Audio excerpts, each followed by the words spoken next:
and have the case heard, or did you wind up settling? Wound up settling it. How long did it take? Your accident was when, and do you remember when? September 19, 2007. And then you settled around when? March of this year. So it did take a while, didn't it? Right. And in the meantime, you're relying mostly on, I guess, the workers' comp is coming in, and you're relying on family help. Right.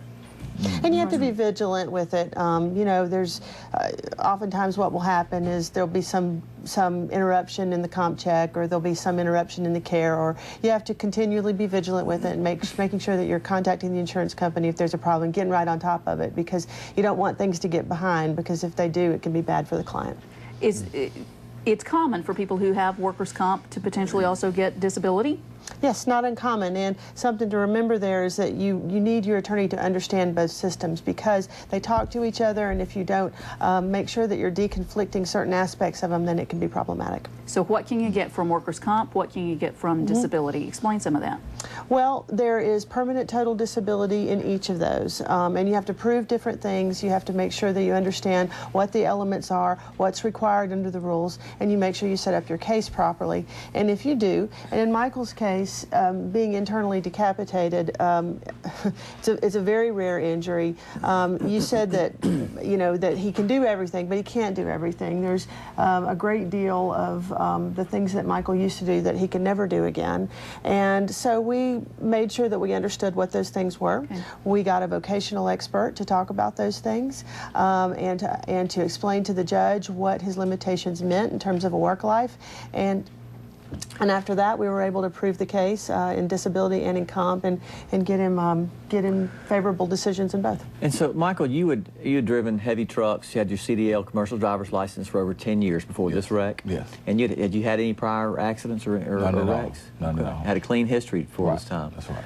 You know, after the wreck, as a plaintiff and making a claim, what's some of the, you know, tell the folks out there, and if you have any questions for Michael, please feel free to call in, but you know, tell some folks out there, you know, what you went through, you know, as a claimant, trying to make a claim, and while you're off work trying to heal up, what were some of the issues that you had? It was just rough for me. It was just rough times for me, you know. Financially, or? Financially too, until my family came in and took over. But it was just a rough thing, you know. You'd think an accident like this would be the prime instance where insurance would come forward and say, here, take it all. You're entitled to all of it. Did you guys experience that, or did you still have to fight to get him what he's entitled to? We had to make sure that we were doing good advocacy. We were, you know, we tried to be vigilant. We leaned forward. We wrote many letters. We contacted the attorney on the other side. We just made sure that we were doing our job and had our case lined up. And so when the time came as to whether or not we would go to court or whether or not we would settle the case, the other attorney was able to settle the comp case with us, and then shortly thereafter we had the Social Security disability case settle as well. You know, oftentimes when you're dealing with heavy truck wrecks, 18-wheelers, you're dealing with the Department of Transportation.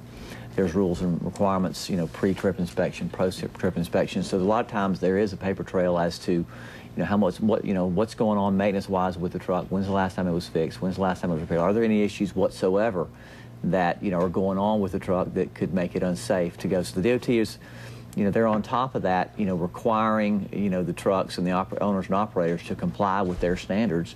And if they don't, you know, they are fined. So there's a mechanism in place to try and keep us safe on the road, but you know, the stats are pretty staggering when these 18-wheeler wrecks are involved.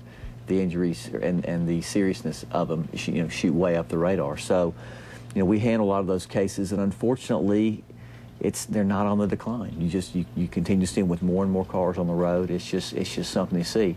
Now, Michael's case, I mean, he was driving a concrete truck, I think, for about 4,000, you know, pounds of concrete, flipped over. He was thrown in the cab. You know, we've had many cases. I've represented a death case with similar facts, and we're lucky that we're not talking about a wrongful death claim. I guess when I was saying before, Michael can do everything, I'm just so amazed that you're able to do as much as you are. Tell me some of your limitations, but some of the things that you are able to do these days. I'm still able to write. I do my music. I'm still able to do that, and You know, I get around the house doing little, you know, like little cleaning up and stuff, but I love driving trucks. I can't do that no more. Okay. And playing baseball and stuff like that, softball, I can't do that no more because my movement, my turn. And your writing, now you've actually stepped up your writing. Right. We've got the book. You've also got music. We're going to tell people. Let's take a quick break. But your website is bigblaze.net. Right. So we'll be right back. We'll tell you about some of Michael's things. We might do just in some a singing moment. up here ourselves. Oh, let's hope not. Stay with us. We'll be right back.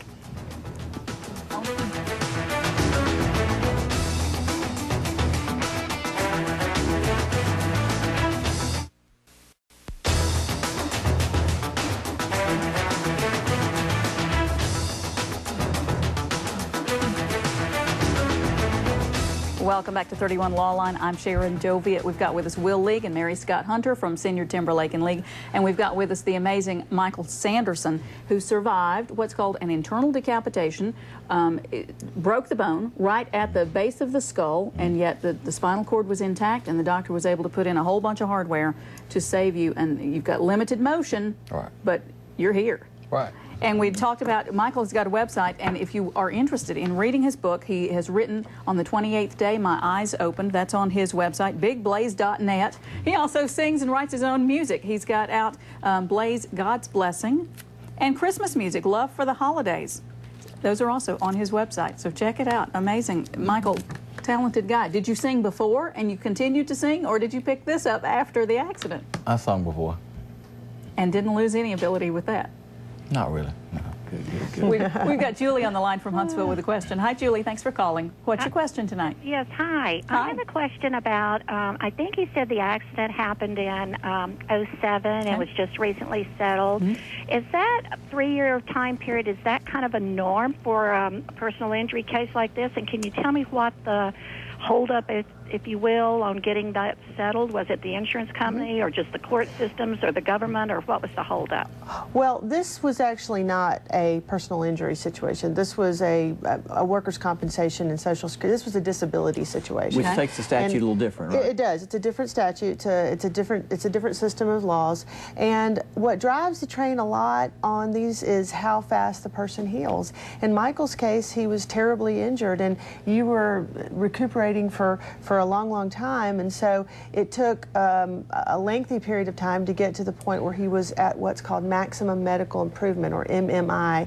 And when he does get to MMI, it's at that point that he gets a percentage of impairment, and we can look at that and see what that means in terms of a vocational impairment, and see what what systems he can access. But that's not an uncommon length of time for this kind of a case. In the meantime, is he getting something from his employer? Temporary total disability payments, you receive those for?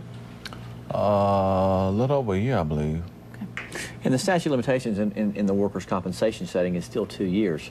You know, like Mary Scott said, if he does not reach MMI, doesn't get better within that time frame, then oftentimes the firm will go ahead and file the claim to preserve the statute so we can continue, with the claim, and then a lot of times the cases will resolve or go in front of a judge for trial. But again, the 3 years, the worst part about the system is how long it takes. Madison County, the circuit court judges do a fantastic job, but we have more and more cases filed the larger the population gets, and we're actually understaffed judge-wise with comparable counties having the same amount of judges but with less of a population. So it's a growing concern as to how fast you can get to get your court through the system. But I know the judicial system is working as hard as they can to try and service all the claims, whether it's small or large, circuit or district court, depending on what is filed. So that's not a terrible. It seems like a long time, but in the legal world, sadly, it's